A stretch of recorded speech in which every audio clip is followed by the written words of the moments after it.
Kan Week buat ini Boxing Day lagi seru nih, kayaknya menang kemarin lawan West Ham, langsung menang lawan Aston Villa ya. Tahu sendiri. Potensi clean sheet-nya jelas lawan Manchester United. Wah, ini pemain gila sih ini. Pemain gila ini sekarang lagi naik down banget untuk di FPL sendiri. Kalau dilihat secara eye test pun sebenarnya kayaknya nggak ada lagi aset di Liverpool yang secara attacking yang paling menjamin dari Salah gitu. Nggak akan rugi lah memilih Bowen dengan harga 7,8 itu. Karena TSB-nya terus meningkat. Watkins kan nanti bakal lawan tim yang nahan Agak Liverpool susah. ya. Nahan Liverpool 0-0 itu. Saya tadi intip statistiknya 1-2-nya itu Garnacho sama McTominay. Shots terbanyak tuh. Shootnya ke penonton. Kembali lagi di Pandit FPL bersama saya Scott Ubay. Dan saya Scott Onai. Salam para hijau.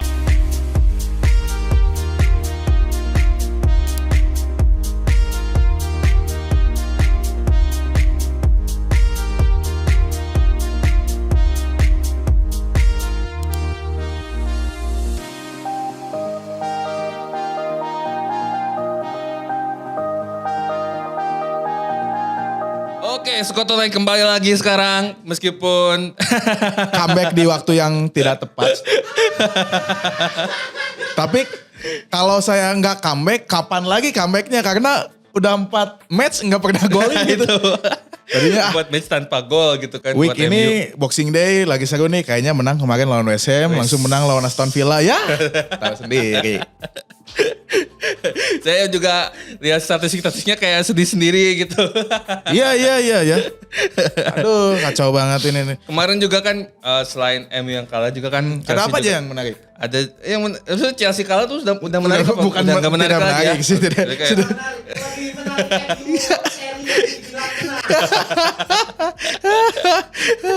Nggak cuma MU yang kalah, Chelsea juga kalah. Iya. Arsenal, Liverpool seri. Sama Spurs menang sih. Dari FPL wise yang menarik apa nih, Scott? FPL West mungkin Newcastle kah? Apakah Aston Villa? Aston Villa Yang dan juga ini. Iya, kemarin kan pada pengen Kapten Watkins tuh. Ternyata kan Watkins juga Zong ya. Zong kemarin. ya. Justru Solanke padahal di home lawan Sheffield United. Iya. Gak ngapa-ngapain Watkins gitu. Yang menarik juga mungkin Solanke. Solanke ya. Kemarin hat-trick. Hat-trick.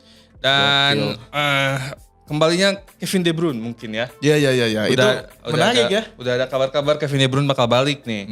Cuman kemarin sih terakhir belum ada kabar pasti ya apakah KDB bakal main nanti di Game Week 19 bareng sama Haaland atau enggak gitu. Ya mungkin kita sarankan untuk menunggu berita-berita sampai mepet deadline lah kalau soal mereka gitu.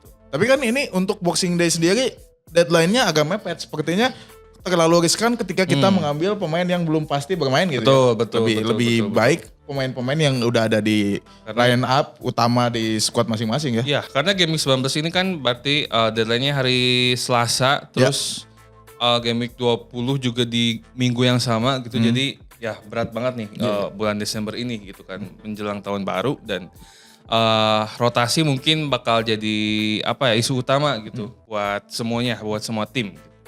Menarik nih Boxing Day. Tapi untuk Game Week sekarang juga Boxing Day banyak match menarik dari FPL West sendiri gitu ya. Betul. Tapi sebelum kita bahas Boxing Day ini Scott Onai, kita harus ingatkan dulu kalau Pandit itu bukan hanya hadiah tahunan, hadiah musim di akhir musim, tapi juga ada hadiah per bulan sehingga ya jangan sampai kelewatan lah infonya. Makanya jangan lupa untuk terus follow sosial medianya Pandit ya. Ada Pandit Football, ada Pandit FPL di Instagram, di Twitter dan juga di YouTube-nya. YouTube. Jangan lupa untuk subscribe dan juga nyalakan notifikasi loncengnya ya. Karena ya sepertinya kita akan terus upload di sini dulu. Iya. Jadi kayak akun sendiri ini ya. Oke, Scott Onai, Boxing Day ya. Oke. Laga-laga yang menarik mungkin hampir gak ada sih. Apa ya? Sebenarnya Arsenal, West Ham, MU lawan Aston Villa. Liverpool. Burnley lawan Liverpool juga mungkin ya. lawan Liverpool. Karena ya mungkin para pemilik Salah akan bisa nyayur atau Betul. mungkin ada beberapa yang memakai triple captain di saat ini gitu. Waduh. Agak trauma nih triple captain. Kemarin triple captain Watkins. Ada beberapa manajer yang pakai triple captain Terus ada Watkins. kemarin juga katanya kurang lebih 10 sampai 15 orang yang triple captain Jackson. Aduh. Nah itu dapat Wangsi dari mana? Gak tahu itu. Kayaknya itu diancam oleh Bos Medi itu. Triple Captain Jackson. Oke, Scott-nya mungkin langsung aja kita ke Scott pick. Pick. Pakai formasi apa nih? Kita tetap pakai 352 aja ya. 352. Maksimalin di midfielder ya. Oke, di posisi kiper nih ada siapa Scott? Scott Ubay aja nih, saya males bilang ini kiper. Scott Ubay aja deh ini mah. Tidak yakin saya memilih ini pemain, pasti kebobolan. Oke, di kiper kita ambil Emi Martinez dari Aston Villa ya. Potensi clean sheet-nya jelas lawan Manchester United. 4 game week terakhir United jadi goal conversion-nya paling rendah 3,1%, tidak ada gol sebenarnya. Tidak ada gol sebenarnya. Shots sebenarnya MU juga shotnya ada 65, cuma ya juga gak masuk gitu kan. In the box 46, on targetnya 16. Sementara Aston Villa ini justru jadi tim yang paling jarang terancam gitu. Jadi hanya menerima 23 shots dari 4 game terakhir, ada 19 in the box dan 10 on target. Lalu Emi Martinez juga 4 game terakhir jadi kiper dengan save percentage ketiga terbaik, 80% gitu. Ya kemarin katanya kesalahan attackers MU itu jarang kasih bola ke Højlund gitu. Gimana Scott, bener gak itu? Kalau secara IT sendiri ya mungkin Højlund pun kayaknya belum punya untuk sesuatu. Kayaknya kalau dari kita lihat gitu ya, Højlund ini butuh 1 gol dulu, benar-benar butuh 1 gol untuk bisa memecahkan dia tuh penampilannya seperti apa. Karena kalau dilihat dari penampilannya sekarang gitu, emang dia mau peluang sebagai mana bagus pun gak bisa masuk gitu. Ya, oke. Sering kali. Bahkan statistiknya Højlund itu adalah salah satu yang paling banyak mendapatkan created chance untuk di posisi striker. Next ya, ke posisi defender. Oke, untuk defender yang pertama kita pilih Trent Alexander-Arnold dari Liverpool. Wah, ini pemain gila sih ini. Pemain gila ini sekarang lagi naik daun banget untuk di FPL sendiri. Harganya 8,3, TSB-nya 19,20%. Kenapa kita pilih TH? Secara potensi clean sheet-nya. Kalau tadi Aston Villa adalah tim yang paling terancam, paling sedikit terancam nomor 1, Liverpool ini yang kedua. Kedua ya. Hanya 33 gitu. Terus potensinya adalah menghadapi Burnley. Burnley ini dari 4 game week terakhir merupakan tim nomor 3 terbawah yang paling sedikit melakukan shoot ya. Hanya 39 gitu. In the box-nya 21, on targetnya 10 dan gol konversinya 7,7% saja. Lalu selain potensi clean sheet, Arnold ini juga berpotensi mendulang assist maupun gol ya. Untuk assist maupun gol sendiri dari 4 game week terakhir, Arnold ini merupakan top 1 defender yang paling banyak menghasilkan created chance, yaitu 22. Waduh, banyak banget. Lalu dari 4 game week terakhir juga, dia adalah defender nomor 3 yang paling banyak melakukan shoot, yaitu 6 kali shoot. Selain itu dia free kick taker, kadang corner taker juga gitu. Ini potensinya cukup besar untuk TA sendiri. Bener sih, ini kemarin pas lawan Arsenal juga kalau gak ada TA, kayaknya Arsenal menang sih. Ini kayak soalnya gol salah itu bener-bener visi, teknik, passingnya si Arnold ini. Arnoldnya gitu, gila banget, iya. Gitu. Jadi ya, kayaknya sih hitungannya Arnold ini hitungannya udah jadi gelandang sih harusnya ya. Harusnya ya. Kayak kalau IT. kita inget itu kayak John Lundstram dulu di Sheffield United Sheffield ya. Jadi ya ngeri banget ya. Jadi harga 8,3 pun worth it aja gitu. Karena hitungannya udah kayak gelandang ini Arnold. Apalagi kalau misalkan clean sheet gitu kan, dapat bonus poin poinnya clean sheet lebih besar daripada gelandang kan. Makanya 8,3 ya. Mungkin lah. harus, apalagi kalau nggak pakai Haaland mungkin gampang lah ngambil THA ya gitu. Sekarang kan Haaland lagi belum ada kepastian Belum mainnya. ada kepastian. Gitu. Oke, udah ada THA yang kedua. Kedua kita ambil Pedro Porro Spurs. Harganya 5,6, 24,20% pemiliknya. Nah nanti Spurs itu bakal lawan Brighton ya Brighton yang musim lalu dan awal musim ini digadang-gadang jadi penantang gitu kan. Tapi ternyata dalam 4 game week terakhir itu Brighton itu goal conversionnya kedua terendah. Ya 5,6%. Shotsnya cuma ada 71, in the box 50, target 25. Jadi kayaknya ada sesuatu nih di Brighton soal produktivitas gitu kan, nggak sewah musim kemarin gitu. Terus kalau dari potensi assist atau golnya, Pedro Porro sendiri punya statistik yang cukup meyakinkan ya. Kalau tadi Arnold itu peringkat 1 chance created dari jajaran defender, kalau Porro ini yang kedua, tapi selisihnya jauh. Poro ini cuma 12, sementara tadi TA 22 ya. iya, Sisinya betul. 10 kan. 10. Satu keduanya jauh banget gitu. Shotsnya juga Poro lebih baik sih daripada Arnold. Dia punya 12 shots gitu kan. Kalau kemarin kalau tadi Arnold 6. Jadi ya Arnold sama Poro ini mungkin jadi defender paling secara statistik dan eye test paling bagus. Paling gitu. bagus, betul sekali. Posisinya juga kan dari sebagai back sayap gitu kan. Jadi ya mungkin Spurs di beberapa game kemarin gagal mempertahankan clean sheet-nya gitu, 60 menit gitu. Jadi ya poin clean sheet-nya ini yang paling jadiin bonus aja Krusial, lah gitu. ya. Dan ini Pedro Porro ini adalah salah satu back yang paling konsisten ya di Spurs gitu ya. Dalam artian dia selalu ada di line up kecuali cedera kan. Nah itu Dia selalu ada gitu. Makanya kejaminan pasti mainnya adalah reguler gitu. betul. Kemarin mungkin ada ke Udogi atau tapi ya tapi sekarang lebih bergeser ke Poro sih secara statistik gitu. Mungkin karena ada Madison juga kan. Oke, next nih Skotonai. Oke, selanjutnya kita pilih Kieran Trippier dari Newcastle. Trippier. Harganya 6,9 sekarang turun nih, tapi TSB-nya cukup besar, 43,40%. Ini kenapa kita pilih Kieran Trippier? Karena potensi clean sheet-nya Trippier ini menghadapi Nottingham Forest ya. Dari 4 game week terakhir, ternyata Nottingham Forest ini adalah tim nomor 2 terbawah yang paling sedikit melakukan shoot. Yaitu 38 in the box-nya 29, on target-nya 8, goal konversinya 7,9. Oke. Lalu Trippier ini selain ada potensi untuk clean sheet, ada juga potensi untuk assist maupun gol. Karena dari 4 game week terakhir, Trippier ini merupakan top 3 defender yang paling banyak created chance. Kalau tadi pertama Arnold, keduanya Pedro Porro, ketiganya ada Trippier. Hanya terpaut sedikit dari Pedro Porro yaitu 9. Lalu Trippier ini pasti selalu ngambil corner kick kiri kanan dan free kick. Betul. Jadi potensi assist maupun golnya cukup besar untuk Trippier ini. Meskipun di pertandingan terakhir saya lihat dia sangat kelelahan gitu. Udah capek kayak ke Eddie Howe tuh ganti gue dong, capek ini main terus. Tapi dia tetap main gitu jadi pilihan utama Eddie Howe. Di Newcastle juga sebenarnya lumayan cepat pergantian 4 back-nya gitu. Karena lumayan ganti-ganti cederanya gitu. Kadang-kadang si Botman, terus kemarin Burn, terus kemarin ada si Scar juga. Nah jadi mungkin itu salah satu alasan kenapa Trippier clean sheet-nya jarang dapat gitu. Tapi kalau dilihat ya 3 back yang kita pilih ini sebenarnya 3 back dengan chance creative tertinggi ya. Ada THA, Poro sama Trippier gitu. Karena emang kita mengincar poin-poin attacking lah gitu. Betul. Poin clean sheet-nya bonus aja. Ya, gitu. karena agak sulit sekarang untuk mendapatkan clean sheet di Premier League musim ini gitu. Susah banget. Oke, kita masuk ke gelandang nih Scott. Untuk gelandang pertama siapa? Gelandang kita pertama ambil tetap The King ya, Salah. King. Salah harganya udah 13,3%. Gila. TSB-nya udah naik lagi 50%. Potensi golnya sebenarnya lawan Burnley ya. Burnley itu 4 game terakhir jadi tim ketiga dengan yang sering menderita ancaman.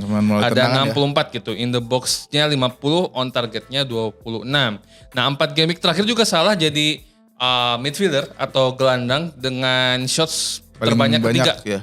Ada 16 shots, in the box-nya 12, on targetnya 9 gitu. Jadi ya kalau dilihat secara eye test pun sebenarnya kayaknya nggak ada lagi aset di Liverpool yang secara attacking yang paling menjamin dari Salah gitu. Mau ngambil paling konsisten ya? Iya, mau ngambil Darwin Núñez, mau ngambil Luis Diaz, mau ngambil Szoboszlai mungkin ya masih jauh menurut saya dari Salah gitu secara FPL ya gitu. Tapi mungkin secara kontribusi terhadap timnya beda lagi gitu. Karena kan kalau FPL kan harus benar-benar kontribusi terhadap gol. Betul, gitu. gol, assist atau clean sheet ya. Nah itu makanya. Yang utama. Penting gitu. Jadi ya kayaknya masih Salah gitu. Gak ada lagi di Liverpool. Oke, next. Yang kedua. Oke, next ini nih yang bikin kecewa di minggu lalu ada Jared Bowen dari West Ham United nih. Aduh. Ini Jared Bowen ini keren, badannya kecil, bisa main di tengah, positioningnya bagus, shootnya bagus ya. Keren banget ini nggak akan rugi lah memilih Bowen dengan harga 7,8 gitu. Karena TSB-nya terus meningkat. Sekarang ada di 22,70% gitu. Secara statistik potensi gol dari Bowen ini dari 4 game terakhir West Ham ini merupakan top 4 gol konversi yaitu 15,6%. Sangat efektif sekali gitu. Shootnya 45, in the box 28, on targetnya 19. Lalu secara statistik individu dari 4 game week terakhir, Bowen ini adalah salah satu midfielder yang paling banyak melakukan shoot, salah satunya ya. Itu 12 shoot, in the box-nya 8, on targetnya 8. Jadi tidak sia-sia untuk memilih Bowen karena dia adalah midfielder, tapi ketika bermain dia ada di posisi penyerang. Mungkin selain Bowen juga bisa ambil Muhammad Kudus ya. Muhammad Kudus, ya. Kemarin juga atau Ward-Prowse masih bagus gitu ya. Kemarin kan cetak gol keduanya. ya. Itu dua orang dilewatin sama Kudus itu. Kemarin cetak gol kedua tuh sebenarnya emang ini kan ada blunder juga kan. Ya. Ada blunder dari pemain ini wonderkidnya MU tuh 18 tahun, Kobe Maino. Tapi ya Bowen meskipun gelandang ternyata kemarin di West Ham juga mainnya sebagai striker sih kelihatannya gitu. Oke, udah ada Salah, Bowen. Yang ketiga, nah ini mungkin banyak perdebatan ya. Yang ketiga kita ambil Brennan Johnson dari Spurs gitu kan. Ini ada aksi dari ini juga diferensial ya ini. Sedikit diferensial ya, meskipun kita taruhnya di unggulan. Kita ambil Brennan karena secara statistik lebih baik. Mungkin ada yang lebih... kalau Son mungkin udah pasti lah ya. Maksudnya kalau Son ya potensinya kita semua udah tahu gitu. Mungkin ada yang lebih condong ke Richarlison karena dia cetak 4 gol di 4 game terakhir gitu. Cuman kita lebih pilih Brennan Johnson dibanding Richarlison karena pertama harganya lebih murah. Terus secara statistik yang potensial gitu, bukan jumlah gol tapi statistik layer kedua gitu karena di si Brennan Johnson ini di 4 game terakhir dia jadi gelandang Spurs dengan shots paling banyak atau peringkat ke-7 di semua midfielder ada 12. In the box-nya 11, on targetnya 4. Tapi kalau secara tim, Spurs ini 4 game terakhir jadi tim dengan shots paling banyak keempat. Ada 71 shots, in the box-nya 54, on targetnya 28, goal conversion-nya 12,7% gitu. Sementara lawannya, Brighton sama tadi seperti yang udah kita bilangin juga ada penurunan permainan dari Brighton. Dari sisi pertahanan juga sebenarnya lumayan menurun gitu Brighton di 4 game terakhir selama main di home itu Brighton jadi tim dengan salah satu tim yang paling sering terancam ya. Gitu selama main di home ya. Ada 89 ancaman, in the box 64, on targetnya 29 gitu. Jadi ya mungkin kalau Son ya udah jelas silakan ambil gitu. Tapi kalau misalkan ada kalau di timeline sih banyak yang bilang pindahin ke Richarlison gitu kan. Tapi kalau kita sih lebih milih Brennan gitu. Brennan, selain harganya lebih murah juga ya dan dia posisinya adalah gelandang gitu. Betul. Dan mungkin karena ada Kulusevski juga ya. Jadi orang-orang lebih pilih Richarlison gitu mungkin ya karena khawatirnya Brennan si pelatihnya lebih milih Kulusevski di posisinya Brennan gitu. Tapi kita coba lebih berani lah ambil Brennan. Oke. Next yang keempat. Oke, yang keempat kita pilih Jack Grealish dari Manchester City. Ini jarang-jarang kita pilih Grealish nih. Ya, ada diferensial juga ya. Ya, semenjak Doku cedera, Grealish ini tidak tergantikan di sisi kiri gitu. Harganya masih murah 7,2, TSB-nya sangat kecil sekali 1,80% gitu. Kenapa kita pilih Grealish gitu dari potensi gol secara statistik nih. Dari 3 game terakhir Manchester City ini adalah top 3 gol konversi gitu. 10,3% ya. Shootnya 39, in the box-nya 23, on target 17. Lalu Grealish ini salah satu pemain yang cukup efektif. Dari 2 match terakhir dia sudah mencetak 2 gol gitu di Premier League. Beda kayak Doku sih mainnya kan Doku kan benar-benar melebar banget ya, kan. Melebar banget. Speed kan inside gitu. Kalau Grealish kadang-kadang juga bisa masuk ke dalam gitu. Jadi potensi buat cetak golnya sebenarnya lebih gede gitu Grealish gitu. Ya. Karena logikanya lebih ke dalam, lebih dekat kotak penalti, mungkin jadi target shots creating action-nya gitu. Jadi ya kita coba ambil Grealish meskipun ya kalau misalkan mau ambil Foden, mau ambil siapa lagi ya Bernardo Silva. Mungkin ya nggak salah gitu. Di situ tuh pilih Rodri itu nggak salah. Cuman kayaknya cuman di Manchester City kita tidak ragu memilih gelandang bertahan untuk KPL ya. Iya Rodri ya. Lumayan juga sebenarnya Rodri soalnya sering cetak gol juga dia kan di luar kotak penalti gitu. Tapi semenjak cedera agak sedikit menurun sih. Betul. Oke, terakhir nih. Terakhir di gelandang kita ambil Martin Odegaard. Wah. Dari Arsenal harganya 8,4. Menurun ya? Ya, lumayan lah.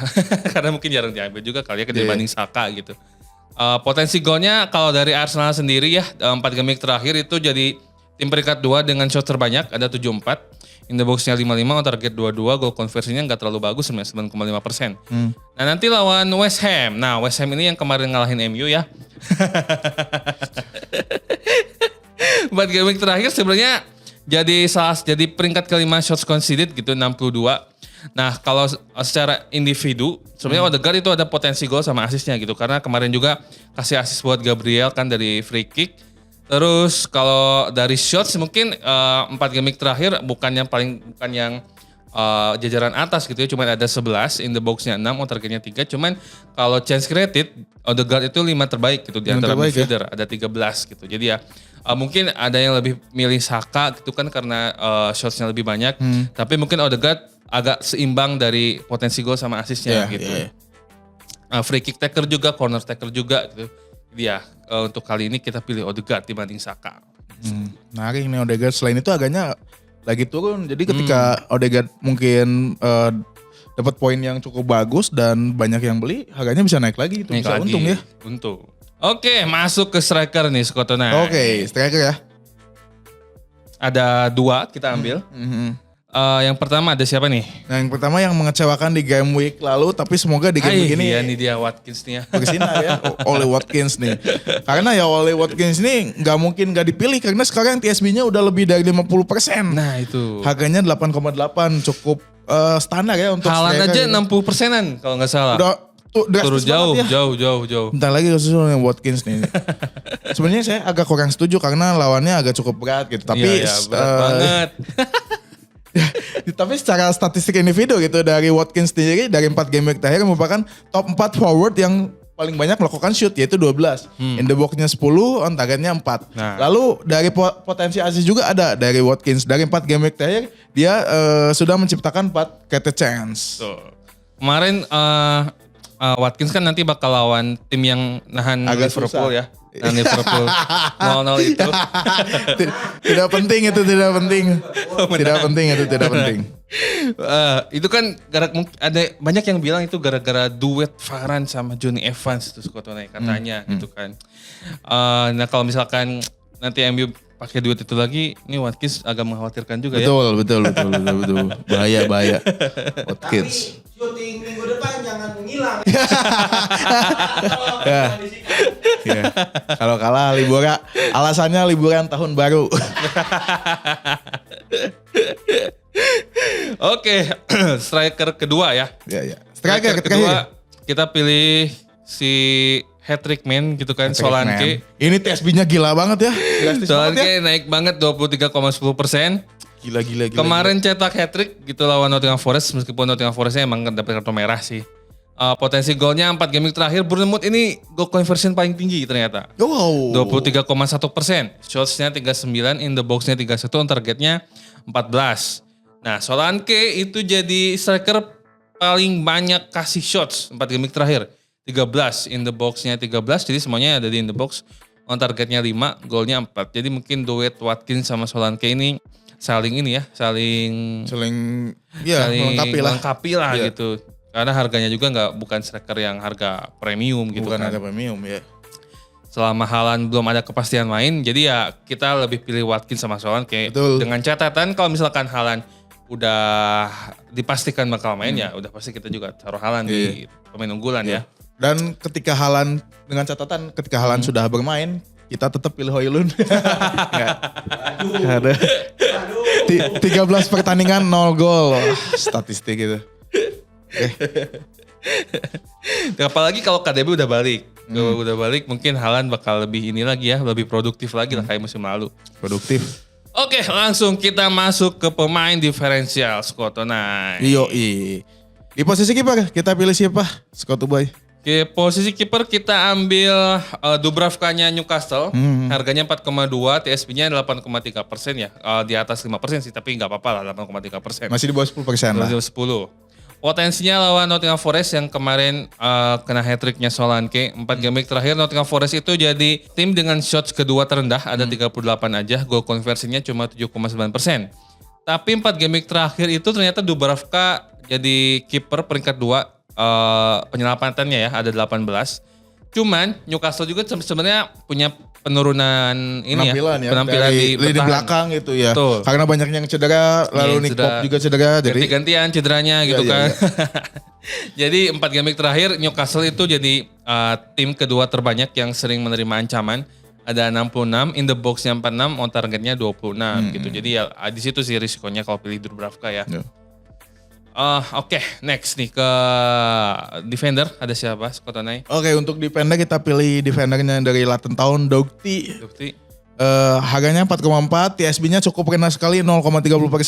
Wah. Potensinya dari 4 game week terakhir Dougherty ini ternyata lumayan bagus juga, punya 2 assist gitu. 2 assist ya. Iya. Lalu dari 4 game week terakhir juga Dougherty ternyata salah satu defender yang cukup banyak gitu ke chance-nya, yaitu 4 ya, lumayan ya. Ya. Cuman ya resikonya karena Latin Town ya, tim promosi, ternyata dia Latin Town ini top 3 yang paling sering terancam ketika bermain away gitu. Nah, itu. 160 kali. Jadi kemungkinan ketika Latin Town bermain away itu diserangnya lebih banyak. Ya. Itu resikonya lah. Karena Luton kalau main di home kelihatan beda banget sama away. Beda gitu. banget ya. Kalau Bisa away gitu. benar-benar full defense gitu, Betul. nunggu serangan balik. Kalau home ada perlawanannya gitu. Oke, next nih ke midfielder. Sebenarnya midfielder itu pilihannya banyak banget Banyak sih. banget, Banyak ya. banget sebenarnya. Cuman kita lebih pilih asetnya Fulham, Iwobi. Arsenal legend ya ini. Nah, Arsenal Legend. Saya juga heran sih bisa Everton bisa beli mahal Iwobi. 40 juta ya kalau nggak salah. 45 apa berapa Iya, gitu. keren-keren Agak Iwobi. heran juga Tapi ini. jago sih Iwobi. Di Fulham agak beda sih mainnya emang. Iya. Harganya 5,3 doang, Iwobi TSB-nya 1,2%. 4 game week terakhir sebenarnya Fulham ini lumayan efektif. Jadi peringkat ketiga tim dengan goal conversion terbaik 18,9%. Shots-nya ada 53, in the box 36, on targetnya 23. Nah 4 game week terakhir Iwobi itu jadi midfielder peringkat keempat yang ngasih shots ya, Oh. ada 14. Ya, sangat efektif sekali berarti peringkat Iwobi 4. ini ya. Ya, peringkat 4 gitu kan, banyak berarti. Padahal kalau gak salah sih saya tadi intip statistiknya 1-2-nya itu Garnacho sama McTominay. Shots terbanyak tuh. Shootnya ke penonton. Tapi bisa dicek gitu. Tapi risikonya Fulham ini bakal lawan Bournemouth. Nah, di 3 game week terakhir Bournemouth ini sebenarnya jarang terancam juga, 47 peringkat ke-6 gitu. In the box-nya 34 dan out targetnya 10 gitu. Jadi ya namanya juga pemain diferensial ya, ada risiko, ada potensinya juga. Oke, terakhir nih Oke, terakhir nih kita pilih untuk penyerang, kita pilih Archer dari Sheffield United. Sheffield. Harganya 4,6, TSB-nya 8,90 ya. 8,9 lumayan juga gitu. Potensinya menghadapi Luton Town tadi sudah dibilang Luton Town itu adalah ketika bermain away lebih sering banyak diancam gitu. Oke. Nah itu tuh. Lalu ternyata 4 game week terakhir juga Archer ini top 5 forward yang sering melakukan shoot, yaitu 11. In the box-nya 8, on targetnya 2. Cuman ya resikonya dari 4 game week terakhir Sheffield United ini nomor 1 tim yang paling sering terancam gitu. Ya. Melalui shoot ya, 26. Jadi untuk Sheffield United ini ketemu Luton Town yang ketika bermain away sering melakukan defense. Sheffield United sering juga diserang. Jadi Ya, sepertinya akan salah satu pertandingan yang menarik nih. Ya. Archer ini TSB-nya lumayan ya, 8,9%. Mengejutkan juga ya, hampir 10% loh. Mungkin karena harganya Skotonai Untuk 4,6. cadangan aja gitu. Betul. Pemanis. Jadi, ada kepastian mainnya reguler, harganya murah, jadi si manajernya bisa make uangnya buat yang lain gitu kan. Jadi banyak yang ambil. Archer kemarin juga cetak gol kan Archer, jadi ya mungkin potensinya sedikit lebih tinggi gitu kan sekarang Archer. Sekarang ya yang terakhir Skotonai kapten ya.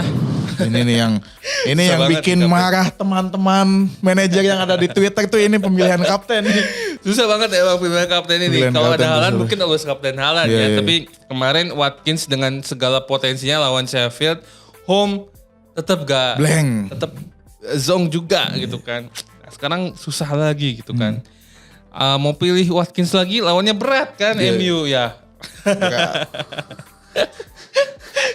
Agak bingung juga ini. Aduh, siapa ya? Salah mungkin. Ya. Salah, kalau saya sih salah. Salah ya lawan ya. Burnley ya. Oke lah, salah mungkin. Agak template juga sih sebenarnya kalau misalkan mau Diferensial nih, sedikit agak diferensial. diferensial.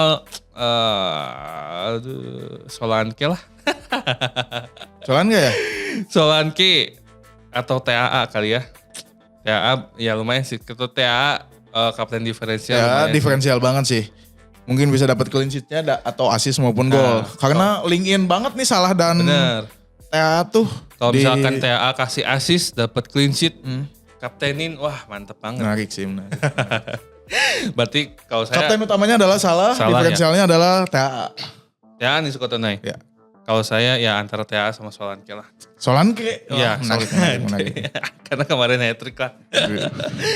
Oke, semuanya udah kita bahas ya Sukotonai ya. Semoga di Boxing Day ini kita dapat panah Panah hijau hijau, ya. jangan seperti bajunya Santa ya.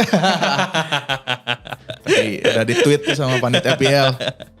Ya, semoga dapat panah hijau dan jangan lupa kalau di game week di minggu ini itu game weeknya padat gitu, ada di midweek, ada juga di akhir pekan gitu. Jadi ya pantengin aja info-infonya biar nggak kelewatan, minimal nggak kelewatan game weeknya lah, Betul. lainnya gitu.